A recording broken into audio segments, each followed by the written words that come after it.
السلام علیکم guys, good morning. Farming کون سی بہتر ہے؟ ایگریکلچر ایک بزنس ہے، ایگریکلچر کے بعد آتا ہے دودھ کا کاروبار۔ دودھ کے کاروباروں میں ایک قسم ہے جو آپ کاؤز کا ملک جو ہے وہ سیل کرنا چاہتے ہیں، یا بفلوز کا ملک، بھینسوں کا ملک سیل کرنا چاہتے ہیں، تو ان دونوں میں ایک فرق ہے۔ دونوں کی فارمنگ میں ایک بڑا ڈفرینس ہے۔ تو فارمنگ میں اب جانور جب آپ رکھتے ہیں، کاؤز اور بفلوز، اس میں آپ میٹ فارمنگ بھی کر سکتے ہیں، بچے بھی رکھ سکتے ہیں، کٹے بھی رکھ سکتے ہیں، بھینسیں پھر دودھ کے لیے بھینسیں بھی رکھ سکتے ہیں، اور کاؤز بھی رکھ سکتے ہیں۔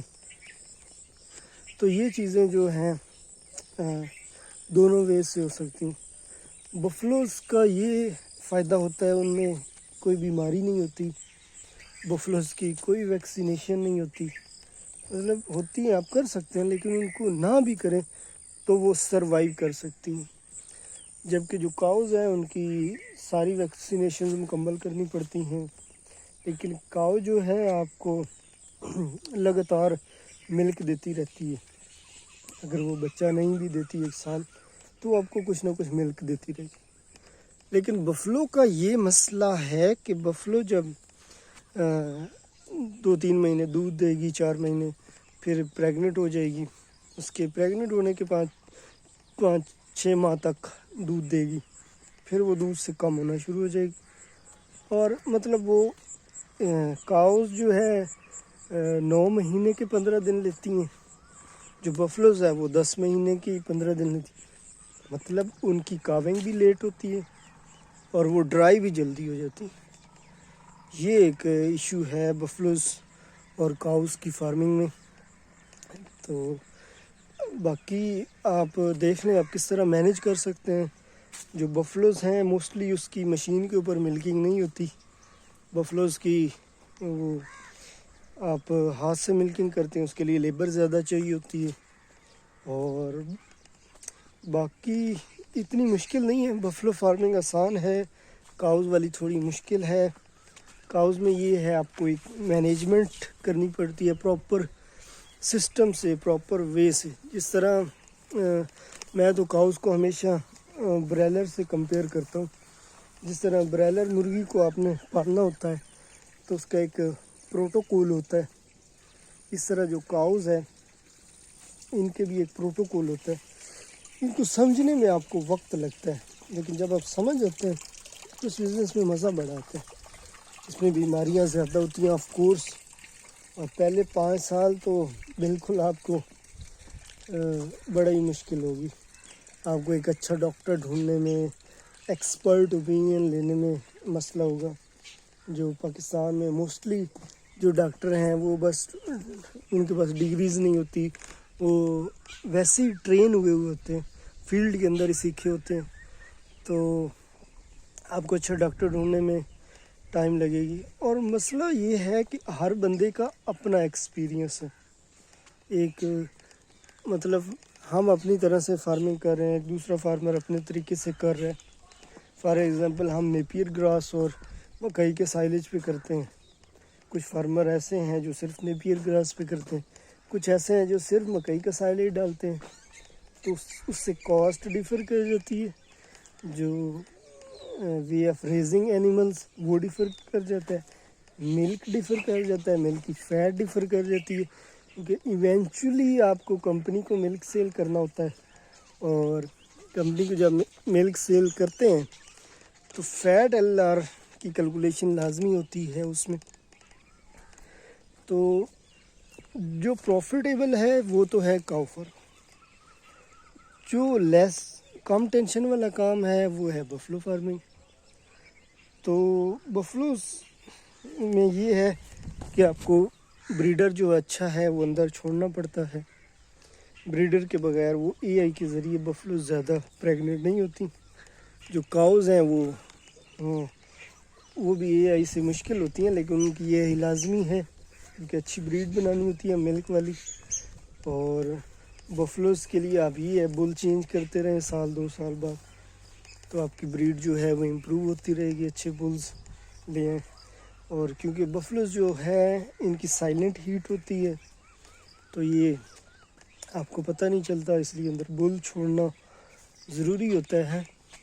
تو اس طرح فائدے اور نقصان دونوں کے اندر ہیں، دونوں فارمنگ کے جو وے ہیں وہ آپ کو ہر طرح سے پرابلمز بھی ہوتے ہیں، فائدے بھی ہوتے ہیں، لیکن اگر آپ کمرشل لیول پہ کرنا چاہتے ہیں تو آپ کو کاؤز کی کرنی پڑے گی، لیکن آپ ایکسپیریمنٹ ضرور کریں بفلوز والا، کہ بفلوز جو ہیں اس کی ایک ایڈوانٹیج اس طرح سے ہے کہ ان کی امیونٹی بہت اسٹرانگ ہوتی ہے، یہ میٹ کے لیے بھی سیل ہو جاتی ہیں، آج کل ان کے ریٹ بھی بفلوز کے بہت اچھے ہیں، میٹ کے ریٹ اچھے ہیں۔ تو آپ بفلوز کم رکھ لیں، کٹوں سے سٹارٹ کر دیں، یا ڈیری فارم بنائیں، کاؤز رکھیں۔ فار ایگزامپل اگر آپ 10 کاؤز رکھتے ہیں تو اس میں 2-3 بفلوز رکھ لیں، تو آپ کا ایکسپیریمنٹ ہو جائے گا۔ مطلب بالکل ہی آپ بفلوز پہ 100% نہ جائیں، آپ ساتھ ایک ایکسپیریمنٹ کریں، لیب کی طرح چھوٹا سا ایک پورشن علیحدہ بنا دیں بفلوز کا، جہاں پہ آپ بفلوز پہ ایکسپیریمنٹ کریں کہ وہ کس طرح دودھ دیتی ہیں، کیا ان کا سسٹم ہے۔ لیکن بے شک آپ 3 بفلوز رکھیں، 2 رکھیں، بل اندر لازمی چھوڑیں۔ اگر آپ ہر سال ان سے بچہ لینا چاہتے ہیں تو ارلی ان کی بریڈنگ جو ہے وہ کرنا چاہتے ہیں، تو ڈیری فارمنگ میں کاؤز پروفیٹیبل ہیں، بفلوز جو ہیں امیون ہیں ہر بیماری سے۔ تو اب یہ آپ کو دیکھنا ہے کہ آپ کو پرسنلی کون سی فارمنگ جو ہے وہ سوٹ کرتی ہے۔ تو ڈیری فارمنگ میں پروفٹ ہے، لیکن مینجمنٹ جو ہے بڑے ہائی لیول کی کرنی پڑتی ہے، کام جو ہے آپ کو سیکھنا پڑتا ہے، بہت ایکسپرٹ ڈاکٹر چاہیے، آنیسٹ بندہ آپ کو چاہیے، اور آنیسٹ بندے ہونے کے ساتھ ساتھ آپ کو خود کام سیکھنا پڑے گا، کیونکہ بندے سے آپ اس ٹائم تک کام نہیں کروا سکتے جب تک آپ کو خود کام نہیں آتا۔ اس لیے آپ خود ڈیری فارمنگ کو سیکھیں، خود ان کے جو مسائل ہیں وہ سمجھیں، کہ جانوروں کی ویکسینیشن کب ہونی چاہیے، کون کون سے ان میں مسئلے آتے ہیں، آپ کو سارے پتہ ہوں۔ اب اس کو وہ کہتے ہیں prevention is better than cure. جو کاؤز کا ہے نا، کیور والی سائڈ پہ جائیں گے نا تو آپ اس میں آپ کو لاس ہوگا، آپ کو پریونشن کرنی ہے۔ فار ایگزامپل منہ کھور کی بیماری آ رہی ہے، آپ پہلے ویکسین کروا لیں۔ لمپی سکن کی بیماری آنے والی ہے، تو اگر نہیں بھی بیماری آتی تو آپ پہلے ویکسینیشن کروا لیں، اینول اس کا جو ہے پروٹوکول وہ پورا کریں۔ تو اس طرح جو بھی آپ فارمنگ کریں گے پورے پروٹوکول کے ساتھ پراپر وے سے کریں گے تو اس میں پروفٹ ہوگا۔ اگر پراپر وے سے نہیں کریں گے، پرانے دیسی طریقوں سے کریں گے، تو پھر آپ اس میں کامیاب نہیں ہو سکتے، کیونکہ اس میں بہت زیادہ مسئلے ہیں، بہت زیادہ بیماریاں آ چکی ہیں۔ تو اور کوئی لوگ آپ کو مسئلے بتائیں گے لیکن آپ کو یقین نہیں آئے گا، کیونکہ ہمیں دوسروں کی اور ہم دوسرے کی سچویشن سمجھ بھی نہیں سکتے جو اس کے مسائل ہیں، تو دوسرے آپ کو یہی کہیں گے کہ ٹھیک ہے۔ اب میں بھی کہتا ہوں کہ ڈیری فارمنگ سے مجھے پروفٹ ہو رہا ہے، الحمدللہ بہت اچھا کام ہے، لیکن مجھے یہ چیز سمجھنے میں 5 سال لگے، مجھے ایکسپیریمنٹ کرنے میں، مجھے سیکھنے میں، مجھے اچھے ڈاکٹرز ڈھونڈنے میں، تو اچھی بریڈ سلیکٹ کرنے میں ٹائم لگا۔ تو ابھی بھی مجھے ایسا لگتا ہے میرے پاس بہت کم نالج ہے، تو اس کے لیے جو ہے بفلوز کی یہ کاؤز کی فارمنگ کرنا چاہتے ہیں تو آپ کو ایک مکمل خود کو ٹرین کرنا پڑے گا، سیکھنا پڑے گا چیزوں کو، تو پھر انشاءاللہ آپ اس میں ضرور کامیاب ہوں گے۔ آپ کے کوئی کوشچن ہو تو کامنٹ کر سکتے ہیں۔ اپنا خیال رکھیے گا، ٹیک کیئر، اللہ حافظ۔